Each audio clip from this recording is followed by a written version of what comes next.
Hello दोस्तों, नमस्कार। स्वागत है आज के इस वीडियो में। आज हम जानेंगे भारत के दलित पैंथर्स के सिद्धांत और उसके इतिहास के बारे में। तो दोस्तों, वीडियो शुरू करने से पहले अगर आप इस चैनल पर नए हैं तो चैनल को सब्सक्राइब कर लीजिएगा और वीडियो को लाइक कर दीजिएगा। तो चलिए वीडियो को शुरू करते हैं।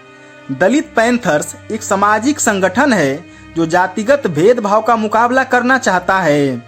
इसका नेतृत्व 1972 के दूसरे और तीसरे सेमेस्टर के बीच के समय में राजा ढाले और नामदेव ढसाल और जेपी पवार सहित महार लेखकों और कवियों के एक समूह ने किया था। इसकी स्थापना लोगों के बीच बढ़ते असंतोष की प्रतिक्रिया के रूप में की गई थी।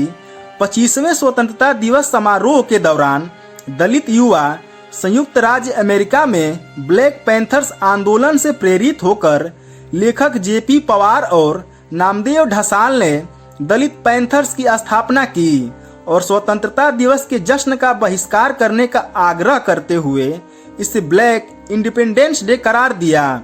यह आंदोलन 1970 से 1980 के दशक तक चला और बाद में कई दलित बौद्ध कार्यकर्ता इसमें शामिल हो गए। दलित पैंथर्स के गठन की पृष्ठभूमि महाराष्ट्र में विभिन्न सामाजिक राजनीतिक घटनाक्रमों द्वारा निर्धारित की गई थी। पहली गैर कांग्रेसी सरकारें 1967 में स्थापित हुई और वैश्विक युवा राजनीतिक आंदोलनों में गति पकड़ी। महाराष्ट्र में युवक क्रांति दल का गठन किया गया था और 1956 में दलितों का बड़े पैमाने पर बौद्ध धर्म में रूपांतरण हुआ। इस अवधि में दादा साहेब गायकवाड़ के नेतृत्व में एक महत्वपूर्ण भूमि अधिकार आंदोलन और 1960 के दशक के अंत में परिवर्तित बौद्धों के लिए आरक्षण का लाभ विस्तार भी देखा गया। 6 दिसंबर 1956 को बी.आर. अम्बेडकर की मृत्यु के समय साहित्यकार जेपी पवार पहली बार दलित भेदभाव के खिलाफ सक्रियता में रुचि लेने लगे। अम्बेडकर के नाम से स्तब्ध होकर वह कवि नामदेव ढसाल के साथ मिलकर आलोचनात्मक लेख लिखने के लिए प्रेरित हुए।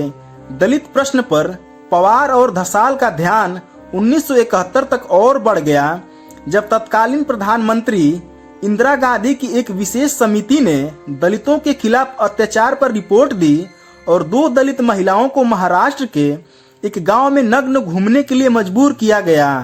1972 के मध्य तक अम्बेडकरवादी रिपब्लिकन पार्टी ऑफ इंडिया के गुटों में विभाजित होने के परिणाम स्वरूप दलित राजनीति में एक शून्य पैदा हो गया था।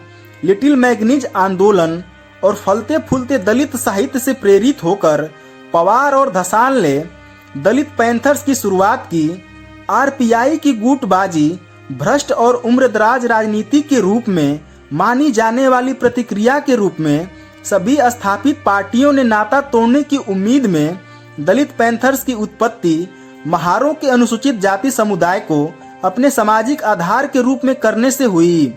दलित पैंथर्स काफी हद तक ब्लैक पैंथर्स पार्टी से प्रेरित थे।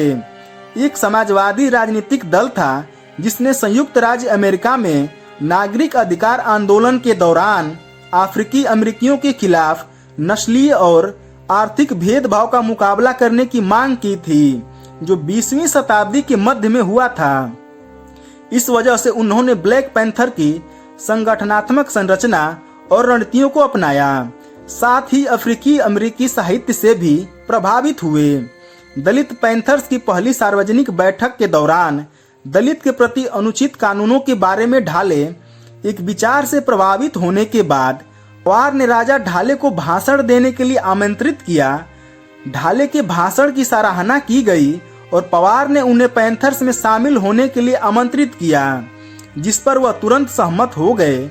उसके बाद ढाले, ढसाल और पवार ने क्रमशः संगठन के अध्यक्ष, रक्षा मंत्री और महासचिव की भूमिका निभाई। उसी वर्ष जनवरी में कम से कम 2 मौकों पर संगठन नागरिकों, ज्यादातर शिवसेना के समर्थकों और पुलिसों द्वारा हमला किया गया था। उस महीने के 5वें दिन वर्ली में दलित पैंथर्स की बैठक पर पत्थरों से हमला किया गया और पुलिस ने लाठी चार्ज किया और 19 लोगों को गिरफ्तार कर लिया गया। 5 दिन बाद पुलिस ने बीडीडी चाल हिंसा मामले में अनुसूचित जाति के व्यक्तियों के खिलाफ पुलिस की बर्बरता और पक्षपातपूर्ण रवैये के खिलाफ एक मार्च के दौरान दलित पैंथर्स के 4 महत्वपूर्ण नेताओं को गिरफ्तार कर लिया, जिसे वर्ली दंगों के नाम से जाना जाता है।